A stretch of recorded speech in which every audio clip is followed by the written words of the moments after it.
And my wife, she has a mirror in the bathroom that magnifies your face 10 times. 10 times magnified. Nobody should see their face 10 times magnified. There's a reason why God takes away your eyesight as you get older. This is God's defensive plan for you. You know what I'm saying? God's defensive plan. My wife and I understand this totally. That's why we have a dimmer switch in the bedroom. Every year it goes lower and lower.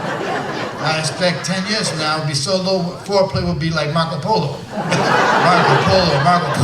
Jesus, that's okay. It's true. It's true. This is what happens. This is what happens.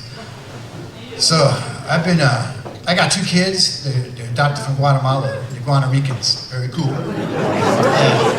And you know, you want to give your kids everything, don't you? You want to give your kids everything. And my daughter asked me for a gift. She asked me for American Girl doll. That's an expensive doll. $150. You know, if I dish out $150 for a doll, I'm blowing it up, you know what I'm saying? And you gotta pay the rent. I'm sorry. Somebody's gotta get paid, you know? So I try to convince her not to get it, you know? So I'm figuring like, I said, you know what, you know, hey, why don't you know, you're Guatemalan, you should be proud of your culture. You should know who you are, you're Guatemalan, you know? And you should get Guatemalan dolls, like worry dolls. They're like $1 a doll, you know, little thing. I was like, here's 20 of them, and here's a book about Guatemala, read about your Mayan culture. And she did, she was cool about it. And then she came and said, Bobby, are you Spaniard? And I was like, well, I'm Puerto Rican, so I'm part African, part Taino Indian, and Spaniard. Yeah, I guess I'm Spaniard. She goes, oh, because your people killed my people. So she got $5 now for American Girl. And the crazy thing, and whoever has this doll can back me up, if this doll breaks, you could bring it to the American Girl doll store and put it in there like a hospital. And they keep it there like a hospital. They put a little bracelet on it like the hospital. They put a little gown like the hospital. And when you go pick it up, they give you a bill like the hospital. You know? What the hell? $5 for anesthesia? It's like, and the woman was like, oh, it's all make-believe. Don't worry about it. I was like, well, that's a make-believe check I just gave you. I hope you like it. I'm really gonna get a bounce on that. But it's crazy. But I'm a Spanish guy, and in my culture, it's very different, at least in my family. You know, after 18, you know what the only gift you get? A statue of Jesus. That's it. I have like 25 statues of Jesus. And you can't throw Jesus out. That's the thing, right? You can't put Jesus on the curb. I like to meet the man that puts Jesus out on the curb. Because you're not going to get any sleep that night. You're going to be waking up looking out the window like... And Jesus is going to look at you like...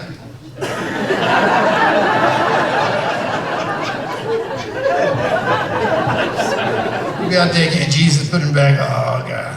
Don't put him next to the American Girl doll, she lies. So I've been married 35 years married.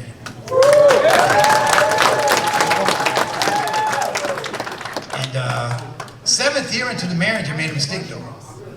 You know, it's not the 7-year itch, this was just a little mistake I made.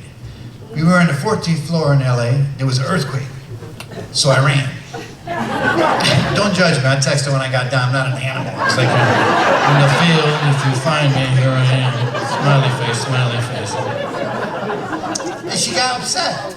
She was so upset with me, you know, she was like, you know, I can't believe you ran. I was like, come on. She was like, come on, I can't believe you ran until death do us part. And I was like, hey, I saw death, I did my part. I ran. You gotta keep it up here, it's a 50-50 thing. So she never forgets, it's crazy. And you can't argue with women, you know what I'm saying? My wife, you should not argue. If you want a good marriage, don't argue with your wife, because they're so much smarter than we are. Women are just quicker. That's why they got Siri and Alexa. They're both women you're asking questions to, right? You don't see, Bob, where is the package store? Well, I don't really know. I think you might drive straight and you'll find something, you know?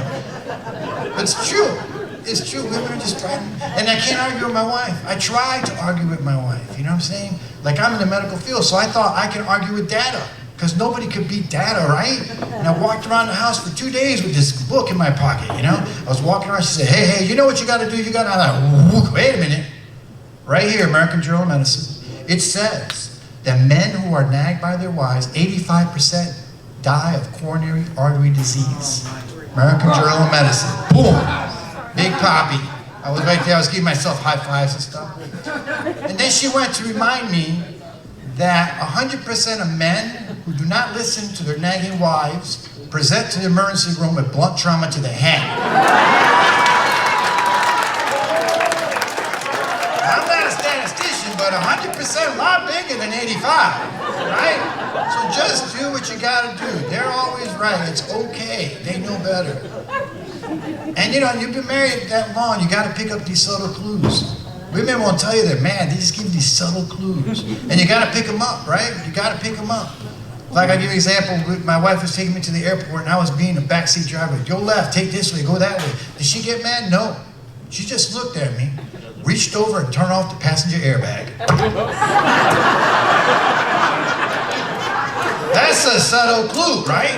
That's a subtle clue. You gotta pick up these subtle clues, man. If you don't pick up these subtle clues, you're gonna be one of them couples that goes to the Bahamas and only one comes back. Right? It's like, where is he? I don't know. He was here. I don't know. No master. It's crazy. And I've been married 35 years because I'll tell you the secret of being married 35. 35 years I've been married. 35 years because I have a king size bed. King size bed. I don't know what she does over there.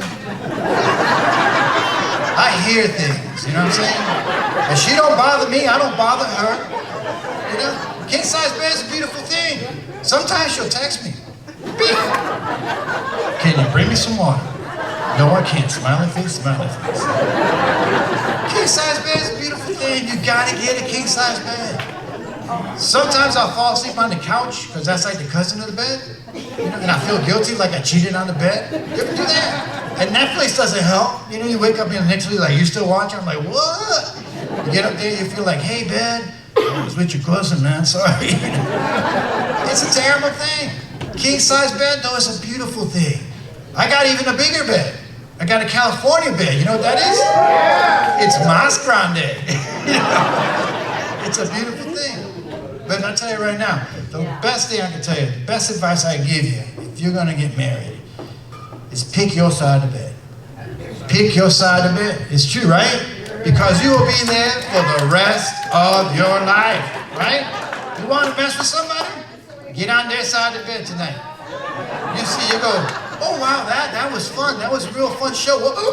What are you doing? Did you bathe? Is it your birthday?